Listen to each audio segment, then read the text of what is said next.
Kadang yang membuat kita sulit menunaikan ibadah, sulit dekat dengan Allah, bukan karena tak mampu. Bukan. Anda sebetulnya bisa berjamaah ke masjid, bisa bangun malam tahajud, bisa menghafal Quran. Cuma seringkali lahir sifat-sifat malas dalam diri kita atau sulit melakukannya karena barangkali sebagian yang haram atau maksiat sudah masuk dalam diri kita yang harus dikeluarkan. Ini mata, kalau kebanyakan lihat yang jelek-jelek, lihat yang baik itu sudah nggak peka lagi, Pak. Bu. Karena baik dengan buruk itu nggak akan nyambung. Jadi kalau mata Anda dibiasakan melihat yang jelek-jelek, begitu melihat yang baik nggak akan peka. Ya.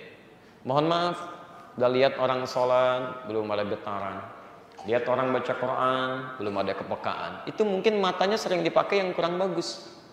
Makanya Allah sampaikan kan, seperti saya uraikan dalam setiap pertemuan, Quran surah ke-24 itu, ya, An-Nur ayat 30 untuk laki-laki, ayat 31 untuk perempuan. Wa qul lil mu'minina yaghuddu min absarihim. Katakan pada pria-pria yang merasa punya iman, jaga pandangannya, jaga matanya, ya, dari sesuatu yang tidak Allah perkenankan. Jadi kalau seringkali melihat yang tidak Allah sukai, nanti begitu diarahkan pada yang disukai oleh Allah nggak peka lagi. Ya, telinga juga begitu.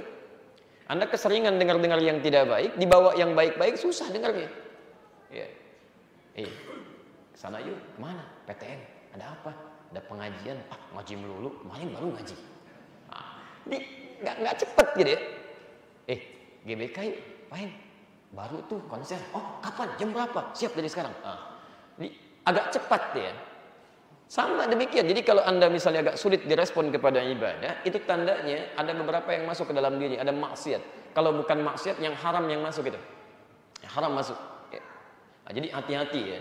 Makanya diberikan kesempatan, semoga Allah membimbing kita semua. Jika Anda ingin mendekat kepada Allah Subhanahu wa taala, mulai tinggalkan itu. Sebelum itu mengunci. Kalau sudah ngunci itu repot.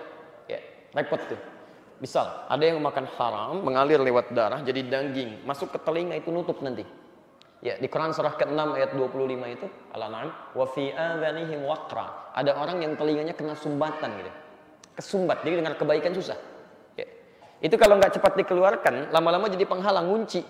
Kalau telinga kekunci, mata kekunci, itu pikiran pun nggak akan bisa itu, kekunci juga. Ya kekunci juga. Ya. Susah, dibawa berpikirnya susah. Ya. Sudah jelas, rasionalitasnya begini, dipahami begini, masih susah juga. Padahal mungkin gelarnya S1, S2, S3, banyak, tapi nggak bisa gitu. Nah, makanya nanti ada orang yang sulit diingatkan lewat kebaikan, susah itu. Diingatkan dengan tidak sama aja. Ya, Quran surah kedua ayat 6 sampai 7 itu, innal ladzina kafaru sawa'un 'alaihim a'anzartahum am lam tunzirhum la. Kenapa? Khatamallahu 'ala qulubihim wa 'ala sam'ihim wa 'ala absarihim. Baik, ghisyawah, ada penghalang. Walahum, itu kalau enggak tobat. Jadi kalau orang ini tidak tobat, sampai dengan nanti di hari kiamat dijanjikan siksa yang berlipat.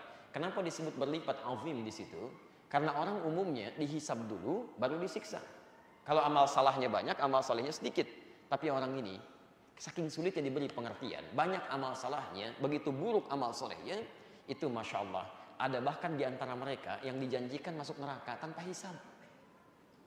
Anda pernah dengar masuk surga tanpa hisab? Ya itu banyak riwayatnya, di Quran juga ada. Ya, Masya Allah, tapi ini masuk neraka, oleh Allah disuruh nggak usah mikir. Ya. Di surah Al-Kahf, surah ke-18. Ayat 100 sampai 101. Ya, posisi paling kiri di pertengahan itu, di atas sedikit ke bawah. Thumma 'aradna jahannama yawma idzin lil kafirina 'arda.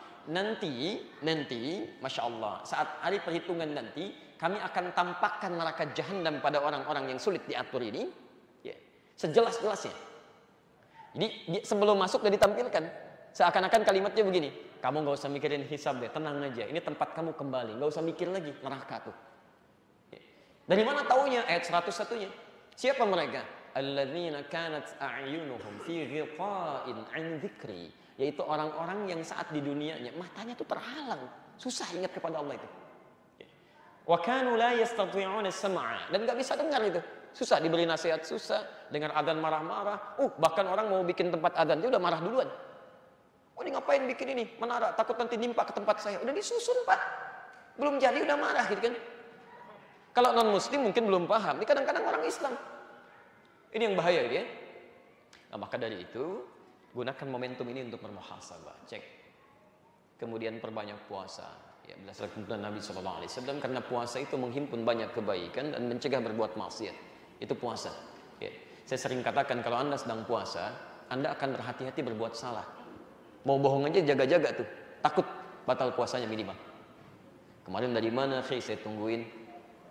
Ntar tunggu maghrib deh, saya jawab. Nunggu maghrib dulu tuh. Ya. Khawatir ya. Jadi tingkatkan itu dan bangun silaturahim yang baik. Ya. Kalau Anda sudah bisa melakukan itu, nanti Allah janjikan akan diberikan anugerah yang melimpah. Di Quran surah keempat ayat ke-100. Ya.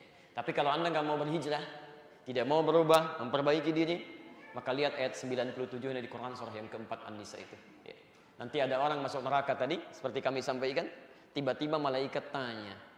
Kalau bukan muslim nggak akan ditanya sama malaikat, tapi ini muslim, disebut zalimi anfusih. Ya. Ya, dia menzalimi diri sendiri. Qalu fima kuntum? Alam takun ardullahi wasi'atan fatuhajiru fiha. Kamu ini kemana aja? Kenapa di dunia diberi kesempatan gak berubah? Kenapa gak hijrah? Kenapa gak merubah diri? Gitu kan? Kamu kemana aja? Ada yang tempatnya di neraka sakar, muslim tapi gak mau sholat. Ya. Halu, masalah kakum fi sakar? Kenapa ada di sini? Tempat kamu kan bukan di sini.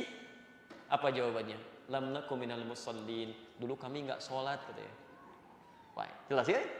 Jadi hati-hati Bapak Ibu sekalian, kita masih diberi kesempatan sebelum berpulang kepada Allah, barangkali itu diantara sisa waktu kita untuk berubah lebih baik lagi.